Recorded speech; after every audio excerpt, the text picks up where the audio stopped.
박 집사님 말씀하신 대로 지난 한 주 동안에는 한국에 정말 뜻깊은 소식이 전해진 한 주였습니다. 한강, 이름이 참, 그 아버님이 또 그 소설가시더라고요. 아제아제 바라제라는 소설을 쓰신 분이신데, 그 위로 아들이 하나 있대요. 아들 이름은 한국인, 그리고 둘째 딸 이름은 한강, 이렇게 이름을 크게 지었습니다. 어쨌든 70년생이신데 70년 11월에 태어난 작가인데 노벨 문학상, 정말 이게 한국 역사에 노벨 문학상을 우리 대한민국에서 이렇게 받게 됐다는 것이 대단하고, 아시아 여성으로는 최초라고 그럽니다. 뭐 한국은 당연한 거고 아시아에서도 노벨 문학상으로는 처음, 대부분이 이제 백인들이 타던 상인데 아시아 여성으로 최초로 노벨 문학상을 수상하였고, 겹경사로 재미 한인 작가 김주애라는 작가입니다. 여기 오른쪽에 있는 분인데 37살밖에 안 되는데요. 아마 할아버지가 독립운동가였다고 그래요. 그래서 할아버지로부터 어릴 때부터 들었던 그 독립운동을 듣고 거기서 감동이 돼서 작은 땅의 야수들이라는 소설로 여기도 그 후보군들이 그 노벨상 문학상 후보들을 다 제치고 톨스토이 문학상을 수상을 했다고 합니다. 그 대단한 거죠. 한 주 동안에 이제 엄청난 소식이 전해졌고, 물론 이전에 이 이민진 작가의 파친코라는 책이 이제 베스트셀러가 되면서 이미 이제 드라마로 디즈니 플러스에서 드라마로 만들어졌고 1부, 2부 지금 아마 드라마가 나온 걸로 알고 있습니다. 이렇게 특히나 이제 한국 여성들이 참 대단한 일들을 해내고 있어요. 남자들은 뭐 하는지 모르겠어요.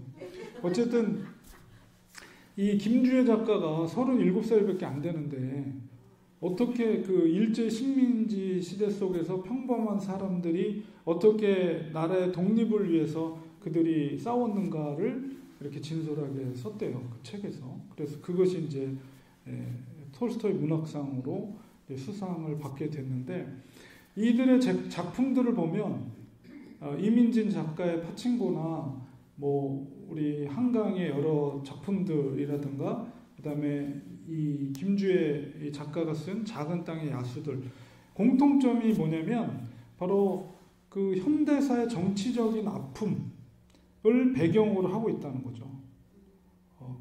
김주애 작가도 역시 일제 식민지 시대 속에서 한국 역사의 시대적인 아픔을 소설로 표현했다는 공통점이 있습니다.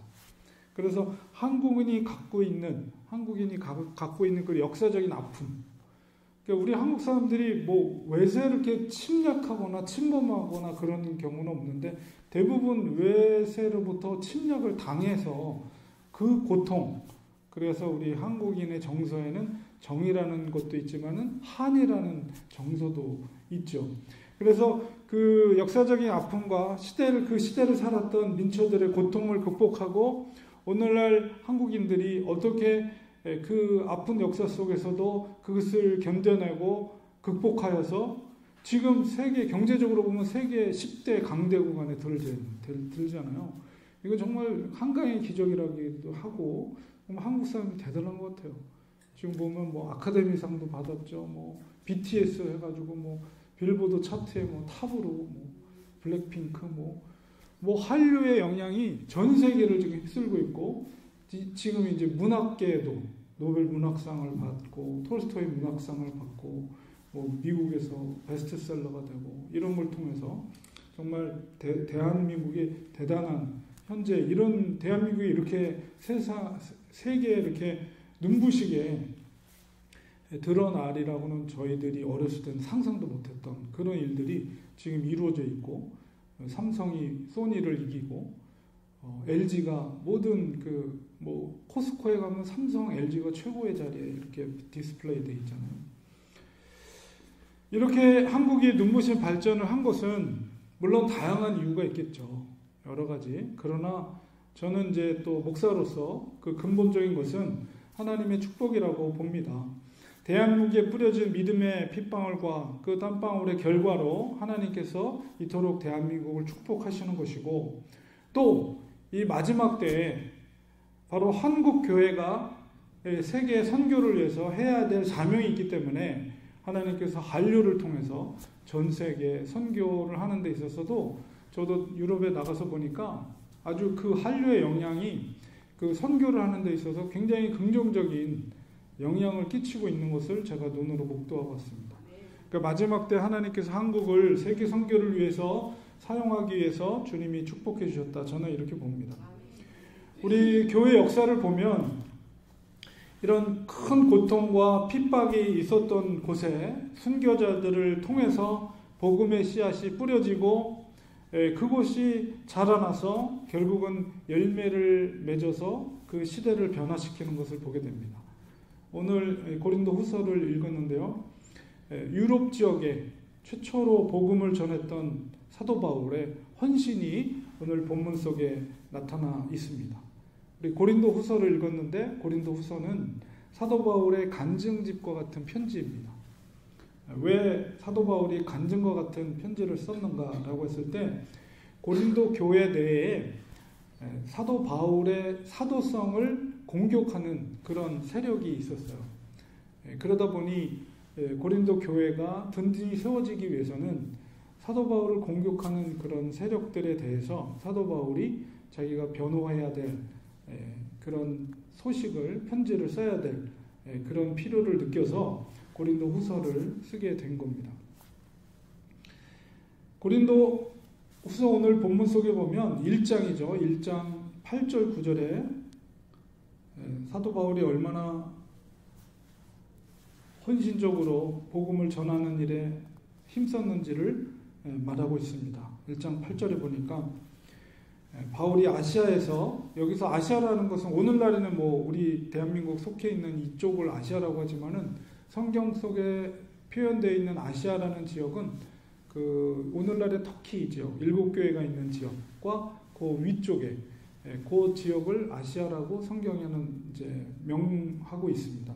그래서 그 지역에서, 그러니까 1차 전도행, 2차 전도행 때 거쳐갔던 그 지역, 거기서 당한 환난을 너희가 모르기를 원하지 아니한다. 너희들이 기억해라. 이렇게 말하면서 그 선교를 할 때 얼마나 힘들었는지, 힘에 겹도록 심한 고생을 당하였고 살 소망까지 끊어졌다. 이렇게 사도 바울이 표현하고 있어요. 이 표현 속에서 사도 바울이 얼마나 힘든 선교에 헌신을 했는가를 우리가 느낄 수가 있고 짐작할 수가 있죠. 1장 9절에 보니까 그는 우리 자신이 사형 선고를 받았다. 이렇게 표현하고 있습니다. 우리가 사형 선고를 받았다 그러면 보통 이제 시한부 적인 질병, 어떤 암 말기 환자에게 사형 선고를 받았다. 의사로부터 이런 표현을 쓰는데, 그거는 이제 살 소망이 끊어진 거죠. 나 이제 조금만 지나면 나는 이제 죽는다.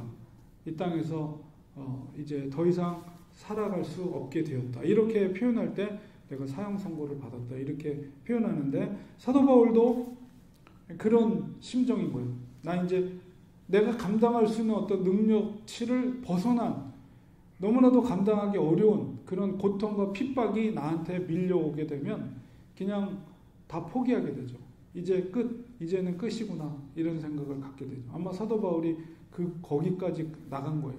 그리고 더 이상 거기에는 희망의 불꽃은 존재하지 않고 아예 우리 그 양초 탁 꺼버리듯이, 촛불이 꺼져서 연기가 피어오르듯이 나는 이제 희망의 불꽃이 꺼졌다. 이런 상황에 처한 것입니다. 사도 바울은 정말 극한 상황에 다다랐는데, 바로 그 상황 속에 있을 때 사도 바울이 깨달은 것이 뭐냐? 그것은 죽음의 상황 속에서 궁극적으로 하나님만 의지해야 된다는 그 필요성을 알게 된 거예요. 1장 9절에 보면 이는 우리로 자기를 의지하지 말고 오직 죽은 자를 다시 살리시는 하나님만 의지하게 하심이라. 그러니까 사도 바울은 그 희망의 불꽃이 꺼져 있는 내가 감당할 수 없는 사형 선고의 그 상황 속에서 거기서 이제 하나님을 만나게 된 거죠. 죽음의 경험을 통해서 죽음의 경험을 먼저 경험하신 분이 예수님이죠. 예수님께서 십자가상에서 죽음의 경험을 하셨어요. 사도 바울은 그걸 생각한 거예요. 그 죽음의 경험을 십자가에서 경험하신 예수님. 그러나 그 예수님을 다시 살리신 하나님. 하나님께서 아들을 살리신 거죠. 십자가에서. 죽었던 아들을. 그래서 나는 죽었지만 그 죽음의 그 순간, 사형 선고를 받은 그 순간에 나는 예수님을 생각했고 예수님을 다시 살리신 하나님을 생각했고 하나님을 의지할 수밖에 없었다.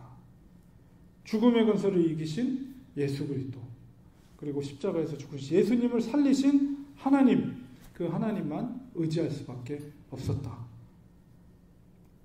우리 사람에게 있어서 죽음의 권세만큼 우리가 이 땅에 살아가면서 살아있는 사람들 중에서 죽음의 권세만큼 큰 게 없죠. 우리가 뭐 배고픈 거 혹은 뭐 정말 뭐 질병이 걸린 아니면 뭐 여러 가지 어려움들이 있지만 죽음이라는 큰 세력 앞에서 가장 인간은 연약해 질 수밖에 없습니다. 왜냐하면 죽으면 모든 게 다 끝난다. 보통 이렇게 생각하잖아요. 자, 그런데 그 죽음의 권세를 이기신 분이 예수님이시고 그 또한 그 죽음의 권세를 이기게 하시는데 예수님을 살리신 분이 하나님이세요.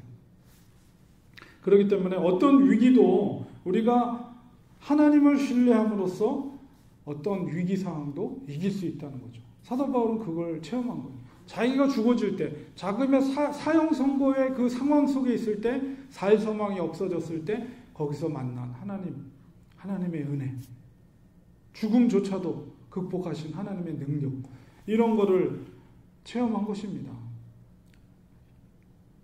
내가 뭔가를 하려고 하는 마음을 다 내려놓고 온전히 하나님을 전적으로 의지할 때 그 위기를 극복할 수가 있어요. 바울은 죽음의 그 상황에서 실존적으로 그 은혜를, 하나님의 은혜를 깨달았습니다.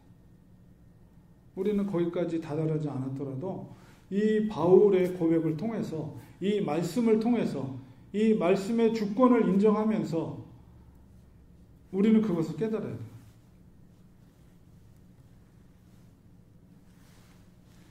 1장 10절에 보니까 사도 바울이 고백합니다.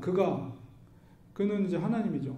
하나님이 이같이 큰 사망에서 우리를 건지셨고, 그러니까 죽음의 상황에서 나를 건지신 하나님을 체험한 거죠. 체험했기 때문에 그 체험이 견고한 믿음으로 사도 바울 중심에 자리를 잡고 있는 거. 그래서 내가 지금도 위기 상황 가운데 있고 힘들지만 이 상황에서 하나님이 나를 또 건지실 것이고 또 앞으로 만나게 될 정말 죽음의 고통 같은 그런 핍박과 고난 가운데서라도 이후에도 나를 건지실 것을 알고 난 하나님만을 바라본다. 바울이 그렇게 고백하고 있습니다.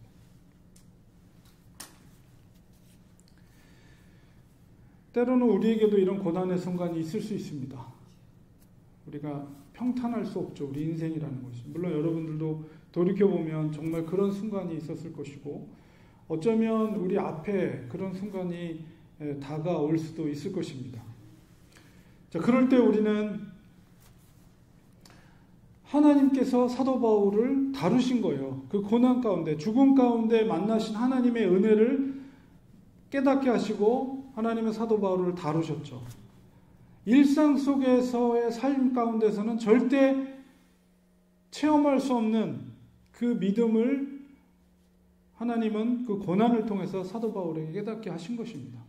그러니까 우리가 일상적으로 이렇게 살아가게 되면 거기서 체험하는 하나님과 그 자리를 이탈해서 위기와 고난 가운데 아니면 우리를 고립시키는 그 고통의 가운데 처하게 하시는 하나님의 뜻이 있는 거예요.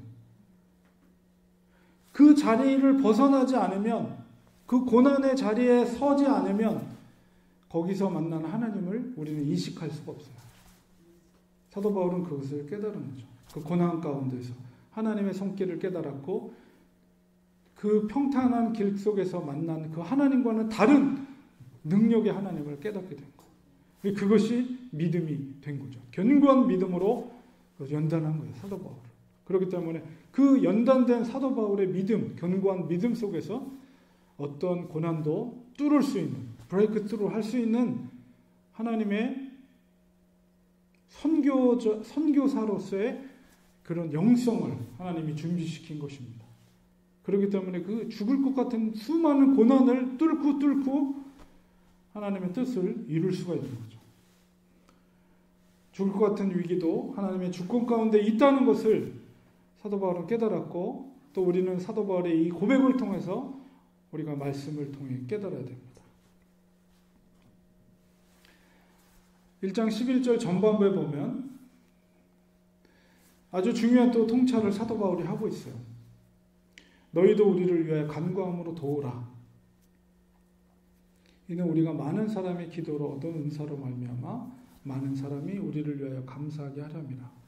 그 통찰은 뭐냐면 그것은 바로 기도야말로 하나님의 백성이 위기에서 벗어나도록 하는 중요한 열쇠라는 것입니다. 정말 죽을 것 같은 고통 속에서는 사실 기도도 잘 안 나오죠. 우리 지난번 친구 목사 그 아내가 죽음을 맞이하고 어려운 시간을 보내고 있어요. 조금씩 회복은 되고 있지만은 그 순간에는 기도도 안 나온대요. 기도도 안 나오고 아무것도 하고 싶지 않고. 자, 그럴 때 정말 죽을 것 같은 고통 속에서도 우리는 이 말씀을 기억해야 됩니다. 기도가 나오지 않더라도 그럴 때라도 신음소리라도 하나님께 기도해야 돼요. 불쌍히 여겨주십시오. 저를 불쌍히 여겨주세요. 저를 긍휼히 여겨주세요. 이런 신음소리라도 하나님 앞에 기도할 때 그것이 능력이 되는 것입니다. 하나님의 자비를 구하며 간절히 하나님 앞에 기도할 때 하나님은 그 귀를, 그 신음소리 같은 웅얼거리는 소리도 하나님은 그 소리에 귀를 기울이고 계신다. 또한 기도는 함께 해야 됩니다. 기도로 도우라, 사도 바울이 그렇게 말하고 있어요. 기도로 도울 수 있습니다. 기도의 능력을 우리는 과소평가해서는 안 됩니다. 바울은 기도로 도울 것을 당부하고 있어요. 우리 교회는 기도하는 교회가 되어야 됩니다. 특별히 우리는 선교지에 계신 선교사님들을 기도해야 됩니다. 우리 지리적으로는 아무리 멀리 떨어져 있어도 우리가 하나님 앞에 간절히 기도할 때 하나님은 우리의 기도를 들으시고 하나님께서 친히 선교사님들을 도와주실 것입니다. 또한 우리는 서로를 위해 기도해야 됩니다. 믿음의 가정들을 위해 기도해야 될 때 하나님은 삼력하여 선을 이루실 것입니다. 우리는 믿음의 공동체, 믿음의 가족이에요. 우리 옆에 있는 우리 성도님들을 위해서 우리가 같이 기도할 때 하나님 그 기도를 들어주시고 하나님께서 우리 간구 속에서 우리 성도님들의 가정을 지켜주시고 자녀들을 지켜주실 것입니다. 이렇게 기도로 응답하는 결말은 뭐냐? 함께 기도로 지원한 사람들이 궁극적으로 하나님을 찬양함으로써 종결되게 된다는 거예요. 우리를 위하여 감사하게 하려 함이라. 많은 사람이 우리를 위하여 감사하게 하려 함이라.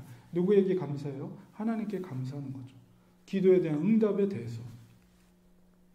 사도 바울은 기도의 응답으로 하나님께 우리가 모두가 감사하여 영광을 돌리기를 원했어요. 위기를 통해 하나님은 하나님의 사람들을 단련하시고 또한 기도의 동역자들을 통해서 하나님께서 감사와 찬양을 올려드릴 수 있게 합니다. 바울은 선교 사역을 하면서 수많은과 고난과 핍박을 경험했습니다. 그 순간은 고통스러운 순간이었지만 죽음과 같은 핍박 속에서도 하나님의 견져주시는 손길을 체험했습니다. 결국 고난은 뭐냐? 축복의 통로가 되는 거예요. 여기서 축복은 하나님께서 더욱 가까이 갈 수 있도록 하나님과 더욱더 친밀하게 만날 수 있는 것, 이게 축복이에요. 하나님의 깊은 은혜를 체험하는 것, 이게 축복입니다. 그러므로 고난은 축복의 통로가 되는 것이죠. 우리 그리스도인들은 믿음의 눈으로 위기를 바라보고 고난을 바라보고 어려운 환경을 바라보고 그 속에서 하나님의 다루심과 하나님의 섭리를 믿어야 됩니다. 이제 11월 3일이면 렌초아님 교회가 설립된 지 이제 7년이 됩니다. 세월이 참 빠르죠. 하나님께서 이 팬데믹이라는 큰 고통 속에서, 세계적인 고통 속에서도 우리 교회를 지켜주셨어요. 그리고 그 상황 속에서라도 우리는 선교사들을 위해 기도하고 선교사님들을 위해서 또 후원하는 교회로 하나님께서 삼아주셨습니다. 하나님은 렌추안이 있기를 기뻐하십니다.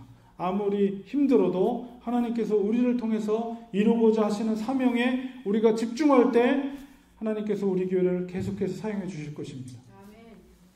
특히 우리 교회는 말씀과 기도에 힘을 쏟는 교회 되기를 소망합니다. 진리의 말씀을 붙잡고 모든 일에 기도로 나아갈 때 하나님께서 우리 교회를 바른 길로 인도해 주실 것입니다. 우리를 향하신 하나님의 분명한 뜻을 우리에게 밝혀 주실 것입니다. 아무리 어려운 고난의 상황에 처한다 할지라도 사도 바울의 깨달음대로 우리가 믿음과 기도로 미기고 나아갈 때 하나님 우리 교회를 통해서 영광을 받아 주실 줄 믿습니다. 이 믿음을 가질 때 지금 시대는 어서 오라 이게 아니라 우리가 세상에 나가서 빛과 소금의 역할을 감당하는 거예요. 한 사람이라도. 하나님은 트리트만이 했던 그 말씀을 기억하십시오. 90% 헌신한 100명보다 100% 헌신한 한 명을 통해서 하나님은 놀라운 하나님의 일들을 행하신다고 그랬어요. 우리 한 사람이 그런 100% 하나님께 헌신된 사람으로 우리가 세상 가운데 들어가서 주님의 뜻을 행한다면 그 속에 엄청난 역사들이 일어날 것입니다. 우리 교회는 그런 교회가 되기 원합니다. 우리가 정말 선교적인 교회로서 하나님이 기뻐하시는 교회, 사도 바울과 같은 그런 말씀과 기도의 영성으로 이 세상 가운데 빛과 소금의 역할을 감당하는 우리 교회가 되기를 간절히 축원합니다. 기도하겠습니다. 하나님 감사합니다. 이 땅 가운데 우리 교회를 세워주시고 또 우리 교회를 통해서 하나님의 뜻이 이루어지기를 원합니다. 또 이제까지 사용하셨던 7년 동안 사용하셨던 하나님 우리 렌추안이 교회를 앞으로도 계속해서 주님의 성령이 기름 부어주시고 하나님의 임재가 있는 살아있는 교회 정말 100% 하나님께 헌신된 주님의 제자들이 모여있는 교회로서 주님 오시는 그날까지 정말 하나님께 귀하게 쓰임받을 수 있는 선교적 교회가 될 수 있도록 축복하여 주시고 하나님의 약속의 말씀을 붙잡고 어떤 위기 상황 가운데 있을지라도 믿음으로 승리하는 교회가 되도록 축복하여 주시옵소서. 예수님의 이름으로 기도드리옵나이다. 아멘.